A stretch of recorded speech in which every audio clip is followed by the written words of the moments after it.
एक आदमी भगवान बुद्ध से बोला, मुझे ज्ञान दे दो। भगवान बुद्ध ने कहा, पहले साधना करो, पहले ध्यान करो। नहीं, आप तो कृपा करो, गुरु कृपा से सब हो जाता है, भंते मुझे ज्ञान दे दो। ठीक है, कल तुम्हारे पास भिक्षा करने आ रहा हूँ, तभी दे दूंगा। उसने 56 भोग बनवाए और भगवान बुद्ध उसके द्वारे पर भिक्षा करने के लिए पहुँचे।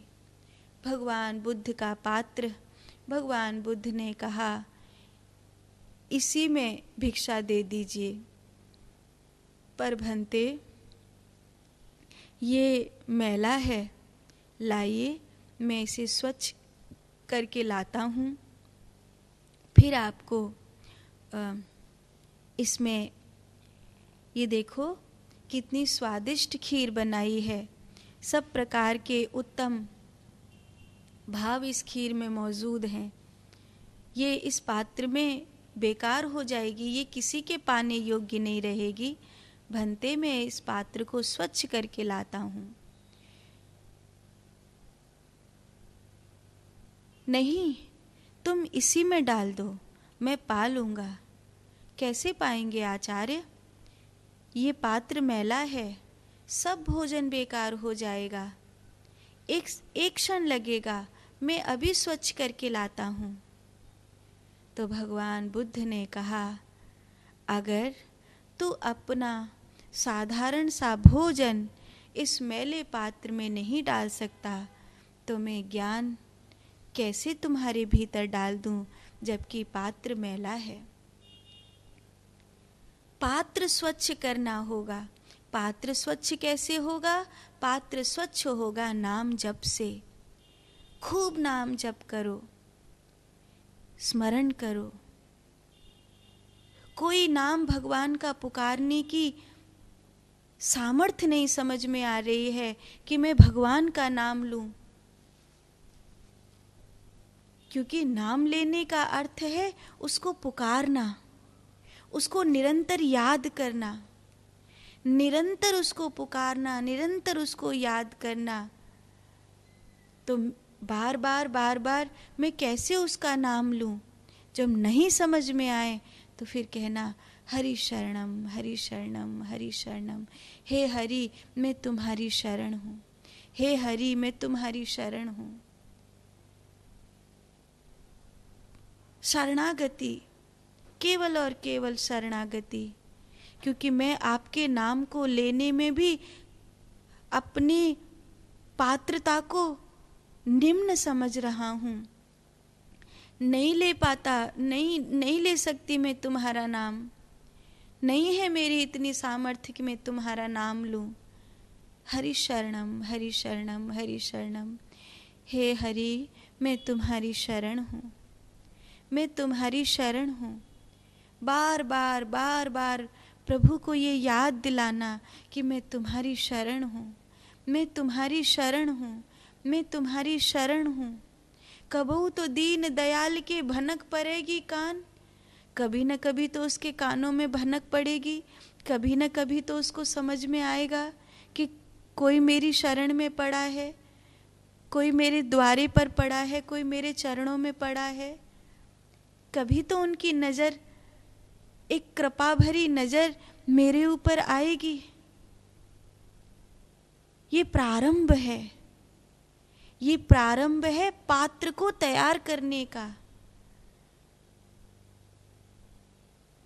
पात्र तैयार करने के बाद फिर उसमें साधना और ध्यान का बीज डालना है, वो अंकुरित होगा।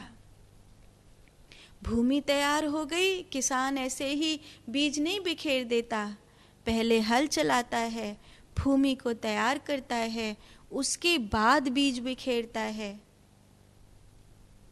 ये सुमिरन क्या है, ये नाम जप क्या है?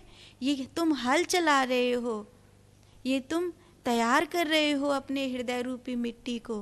और जब ये हृदय रूपी मिट्टी तैयार हो जाएगी, तब इसमें ध्यान के बीज डालोगे। ये ध्यान के बीज भगवत प्राप्ति बनेंगे। क्योंकि अगर तैयारी नहीं है तुम्हारी, पात्रता नहीं है तुम्हारी, और तुम बिना सानिध्य के, बिना भाव के बस मूड गुड़ाकर चले जा रहे हो, तो मृत्यु के आने से पहले कहीं न कहीं इस धोखे में रह जाओगे कि जब मरेंगे तो भगवत प्राप्ति होगी। भगवत प्राप्ति कल्पना नहीं है, नहीं, ये कल्पना नहीं है, ये ज्ञान का भ्रम नहीं है,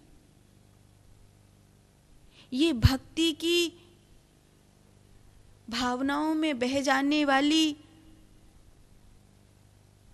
एक साधारण भावदशा नहीं है, ये हकीकत है। हकीकत जब तक हकीकत के रूप में ही ना मिले, सत्य जब तक सत्य के रूप में ही ना मिले, तब तक रुकना नहीं। क्योंकि कई बार जो करोड़ों की भीड़ भगवत प्राप्ति की ओर चल रही है, उनको जब सत्य नहीं मिलता, वास्तविकता नहीं मिलती, तो उस वास्तविकता को जिन्होंने पाया है, उनकी कहानियों को सुनकर अपने जीवन में उसे कल्पना से रच लेते हैं। उनको सुनकर अपने जीवन में उसे कल्पना से रच लेना कि मुझे शंकराचार्य का अद्वैत मिल गया, कि मुझे शिवोहम का रहस्य मिल गया, कि अहम ब्रह्मास्मि, या कि मैं भगवान की लीला धाम में निकुंज में प्रवेश कर गया और मैं गोपी बन गई, मैं सखी बन गई, मैं पहुंच गई वहां पर और बस मैं भगवान के पास हूं, मैं उनकी दासानुदास हूं। सत्य को सत्य के रूप में प्राप्त करना, कल्पना के रूप में नहीं। सत्य की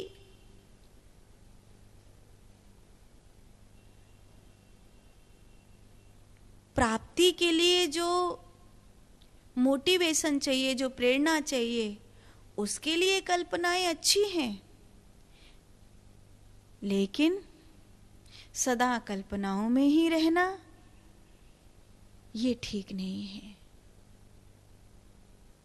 स्वप्न को सच्चाई बनाने के लिए जागना पड़ता है।